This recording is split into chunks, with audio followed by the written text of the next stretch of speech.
اللہ تعالیٰ کے پاک نام سے اپنے سبق کا آغاز کرتے ہیں۔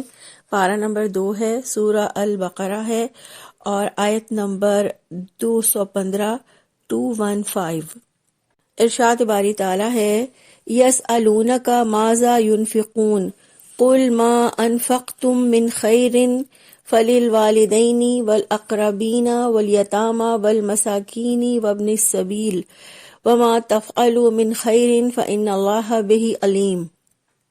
لفظی ترجمہ ہے، یسألونک وہ سب پوچھتے ہیں آپ سے، ماذا کیا، ینفقون وہ سب خرچ کریں، قل آپ کہہ دیجئے، ما جو، انفقتم تم خرچ کرو، من خیرین مال میں سے، فللوالدینی تو والدین کے لیے، والاقربین اور قریب رشتہ داروں، والیتامى اور یتیموں، والمساکینی اور مسکینوں، وابن السبیلی اور مسافروں کے لیے ہے، وما اور جو تفعلوا تم سب کرو گے، من خیرین کوئی بھلائی، فإن اللہ تو بے شک اللہ تعالیٰ بہ اس کو علیم خوب جاننے والا ہے۔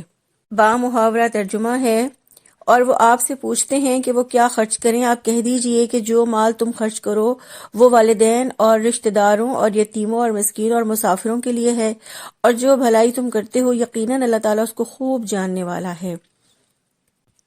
اس آیت مبارکہ کا شان نزول ہے کہ سیدنا عمر بن جموح رضی اللہ عنہ بہت مالدار تھے۔ انہوں نے نبی کریم صلی اللہ علیہ وآلہ وسلم سے سوال کیا کہ ہم کیا خرچ کریں۔ اس پر اللہ تعالیٰ نے یہ آیت نازل فرمائی جس میں خرچ کرنے کی جگہیں بتائی گئی ہیں۔ یہ آیت نفلی خیرات کے بارے میں نازل ہوئی۔ فرمایا، قل ما انفقتم من خیر فللوالدین، آپ کہہ دیجئے کہ جو مال بھی تم خرچ کرو وہ والدین کے لیے ہے۔ تو مال میں سب سے پہلا حق والدین کا ہے، اور سب سے پہلے مستحق والدین ہیں جن کی نافرمانی حرام ہے اور جن کے ساتھ نیکی کرنا فرض ہے، اور والدین کی سب سے بڑی فرمانبرداری ان پر مال خرچ کرنا ہے، اور سب سے بڑی نافرمانی ان پر مال خرچ نہ کرنا ہے۔ تو وسعت رکھنے والے بچوں کے لیے والدین پر خرچ کرنا فرض ہے، کیونکہ والدین اپنے بچوں کے لیے سب سے زیادہ مشقت اٹھاتے ہیں اور اپنی جوانی گھلا کر اپنے بچے پروان چڑھاتے ہیں۔ تو اس لیے سب سے پہلے صدقے کا حکم والدین کے لیے ہے، کیونکہ اس میں یہ بھی حکمت ہے کہ انسان اپنے سب سے قریبی لوگوں سے سب سے زیادہ محبت کرتا ہے، اس لیے ان پر خرچ کرنے کا حکم سب سے پہلے دیا ہے۔ پھر والدین کے بعد فرمایا والاقربین، اور رشتہ داروں کے لیے۔ تو والدین کے بعد رشتہ داروں پر ہر رشتے کی حیثیت کے مطابق خرچ کیا جائے گا۔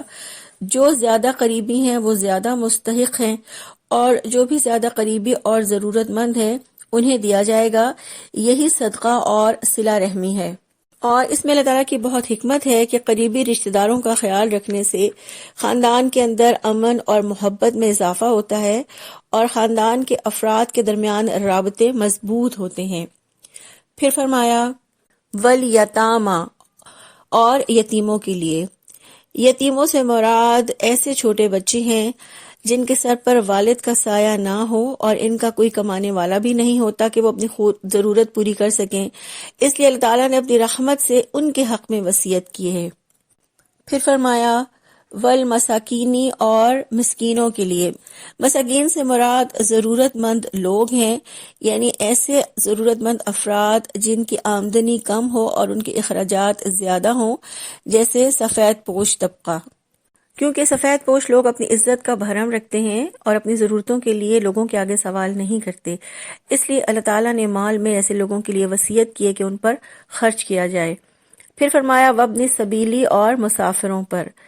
ایسے مسافر جو سفر خرچ کے ختم ہو جانے کی وجہ سے مشکلات میں گھر گیا ہو، یا ان کا مال اسباب چوری ہو گیا ہو، تو ان پر خرچ کرنے کا حکم ہے کہ ان کے ساتھ تعاون کیا جائے اور ان کو ضرورت کے مطابق سامان یا رقم فراہم کی جائے۔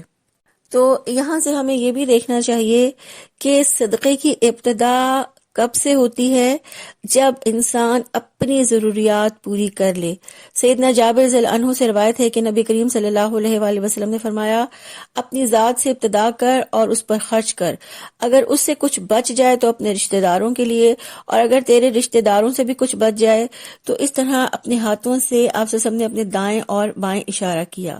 اسی طرح ایک اور حدیث میں حضرت ابو امامہ رضی اللہ عنہ سے روایت ہے کہ نبی کریم صلی اللہ علیہ وآلہ وسلم نے فرمایا، اے ابن آدم، اپنی ضروریات سے زائد مال خرچ کر دینا تیرے لیے بہتر ہے، اگر تو اس کو روک لے گا تو تیرے لیے برابر ہوگا، اور بقدر کفایت تو ملامت نہیں کیا جائے گا، اور دینے کی ابتدا اپنے اہل و عیال سے کر، اور اوپر والا ہاتھ نیچے والے ہاتھ سے بہتر ہے۔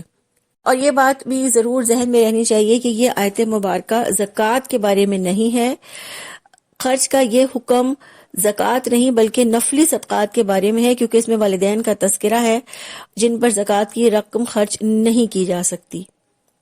پھر فرمایا، وَمَا تَفْعَلُوا مِنْ خَيْرٍ فَإِنَّ اللَّهَ بِهِ عَلِيمٌ، اور جو بھلائی تم کرتے ہو یقیناً اللہ اس کو خوب جاننے والا ہے۔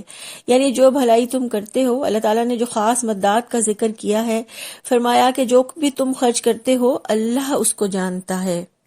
تو جو بھی تم اچھا کام کرو گے وہ اللہ کے علم میں ہے۔ یہ ضروری نہیں کہ دنیا اس سے واقف ہو، اگر اللہ سے اجر لینا ہے تو اللہ تو رات کے اندھیرے میں بھی دیکھتا ہے، اگر تمہارے دائیں ہاتھ نے دیا اور بائیں کو پتہ نہیں چلا تو اللہ رب العزت کو پھر بھی پتہ چل گیا۔ تو اس لیے یہ جان لو کہ تمہاری ہر نیکی اللہ کے علم میں ہے اور اللہ اسے ہرگز ضائع نہیں کرے گا۔ تو اللہ تعالیٰ نے بھلائی کے لیے خرچ کرنے پر اپنی صفت علیم کا شعور دلایا ہے کہ اللہ تعالیٰ کے علم کی وجہ سے ہی انسان کو اطمینان نصیب ہوتا ہے اور اجر کا یقین آتا ہے، جس کی وجہ سے خرچ کرنا آسان ہو جاتا ہے۔ رب العزت نے واضح فرمایا کہ وہ تمہاری ہر نیکی کا علم رکھتا ہے اور قیامت کے دن تمہیں اس کا پورا پورا اجر دے گا۔ اللہ تعالیٰ نیتوں کو بھی جانتا ہے، اعمال کو بھی جانتا ہے، جس کی نیت جتنی خالص ہوگی اتنا ہی اجر ملے گا۔ اللہ تعالیٰ سے دعا ہے کہ اللہ تعالیٰ دین کے راستے میں ہمیں زیادہ سے زیادہ مال خرچ کرنے کی توفیق عطا فرمائے اور جان اور مال دونوں طریقوں سے اپنے راستے میں جہاد کرنے کی توفیق عطا فرما دیں، آمین۔ سبحانک اللہم و بحمدک، نشہد ان لا الہ الا انت، نستغفرک و نتوب الیک۔ السلام علیکم و رحمۃ اللہ وبرکاتہ۔